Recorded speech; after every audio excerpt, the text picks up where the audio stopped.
Hello, let's talk about Davy, a French horn erotic science fiction novel. No, not really. Not as you might judge from the cover of this thing. This is a triumph in marketing right off the bat. This is a 1964 post apocalyptic novel. This isn't interested in the fall of civilization. It's not interested in the chaos that happened right afterwards. This is set hundreds of years in the future, all told from the perspective of Davy, who is at the age of 28, is looking back on his younger years. Kind of looking back on his younger years and then popping forward. This was written by Edgar Pangborn, born in 1909, died in 1976. This is probably his best known work. It was nominated for a Hugo Award, which is sort of fairly big award in the sci-fi circles. It's probably a weak year from all told. He grew up born in New York City. He spent the majority of his life up to about 20 really into music, going. It was in the what is in the New England Conservatory of Music. Spent a couple of years farming in rural Maine, then 3 years in the Pacific in the military, in the Army Medical Corps during World War II. That's the Wikipedia stuff. He got into, like, in his 20s, got into the pulps, but writing under his pseudonym. Wasn't until the early 50s that he started publishing under his own name in science fiction and mystery magazines. And indeed, this seems to be a part of this transitory phase where you have people doing what were called fix-ups, where you would take shorter works and expand them, or in this case, taking two novellas and kind of welding them together. And when I come to kind of talking about the structural things of this novel, that's maybe where you can see some of the weaknesses of this work. He is credited with establishing kind of the humanist school of sci-fi, inspiring future writers such as Peter S. Bagel and Ursula K. Le Guin, about this thing of focusing concept more on the kind of the emotional side of stories within science fiction and fantasy.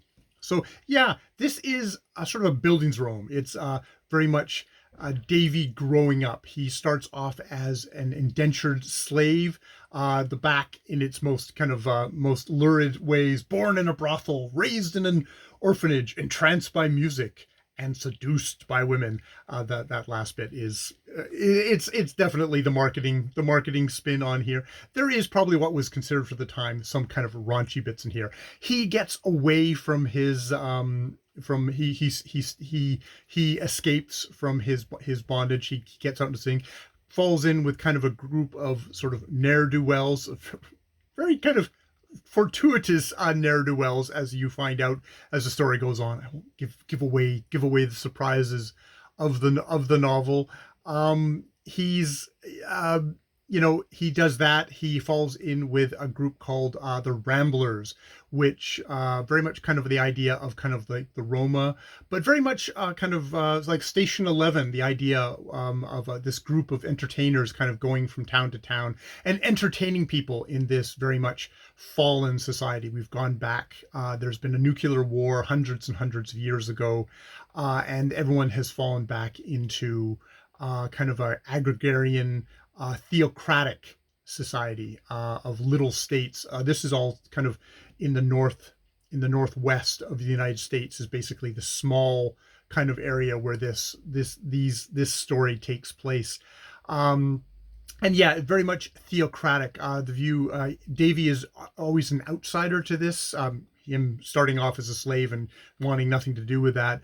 It's a theocratic society where religion rules, and it's very much a view of religion as a repressive force. I mean, it may be a stabilizing force, but it's also very repressive.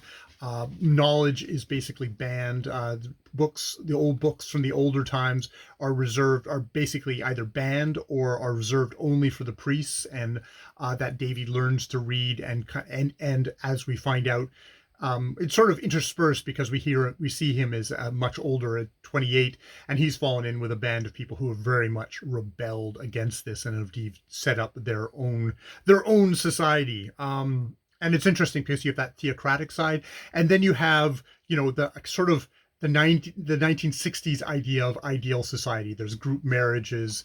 Women are actually sort of allowed to do what they want to do, though it definitely has that kind of 60s free love, which seems to very much favor dudes. There's a couple of conversations of young Davy has with his educators, women who are educating him, and it's like, oh, you shouldn't be so polite. You need to be aggressive. You need to not take no for an answer and stuff like that, which is pretty cringe-inducing. Looking at it now. I'd say it's got this kind of very amiable kind of almost like Huckleberry Finn tone to it, in that Davy is talking in kind of a patois. You may or may not enjoy that. I ended up finding it fairly charming as it went along. The fatal flaw of this book is pacing. It is switching. You follow along him as a young man, but then suddenly it screeches to a halt, and you get kind of a little bit of him in his later days, which you don't, with a different group of people which you don't care about. And even before you can start maybe making investments, then you're back into the Davy story again. So it really slows down the story. And I mean, it's a picaresque story to begin with. He is very much kind of Huckleberry Finn, kind of going from one thing to another adventure, which is fine, but and you're exploring a world. Other things in the book, there's definitely a view of religion, which, I'm an atheist, so I'm okay with. I can see other people being like, well, that's a pretty limited view of the possibilities of religion or what religion might be.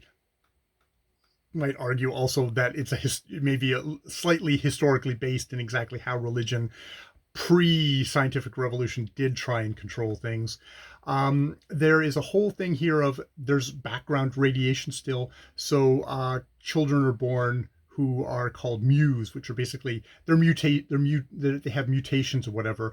And there's a fairly ruthless program of euthanasia, child murdering that goes on in this book. That sort of, it seems like both Davy on his side and the religious theocrats seem to agree with, which is disturbing. And yeah, it's eugenics, which is like, it's like he actually bumps into one of the rare muse who's actually been able to live through this. That's actually that also involves his French horn there. And yeah, that is a really, that's a kind of a thing of like, even people with progressive views can have this kind of what I would consider nasty eugenic things. And this is a book that is written post World War II, when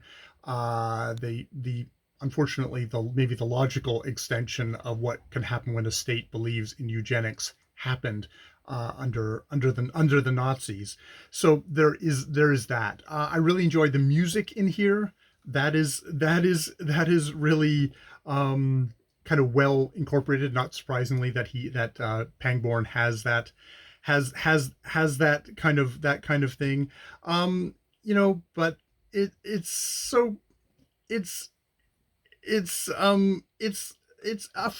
a fun book for me. In the end, it did take me a while to get through it. I think the biggest challenge that anyone is going to have going through this book is the pacing. It's really kind of grinds. He actually set a bunch of apparently short stories in this very same world, which I might find interesting to kind of go back to, especially if it's not through Davy's point of view. It'd be interesting to see what other views and what Pangborn's voice sounded like outside of Davy. At the very beginning of the thing, he's talking about how he learned letters early in life. I knew nothing of reading and writing until my time with the Ramblers, when Mom Laura Shaw lost patience with my ignorance and gave me the beginning of light. Being now 28 and far advanced in heresy and familiar with the fragments of old-time literature, I say to hell with the laws that forbid most old-time books or reserve them to the priests. And there's sort of like that tone, and I don't know why I'm giving it a southern voice, even though it's set in that the kind of more up in the up corner of the United States, but it's very, I very much do think of kind of a Huckleberry Finn figure here, maybe a bit more, definitely more raunchy figure in that. So yeah, those are my thoughts on Davy. Now it's time for work.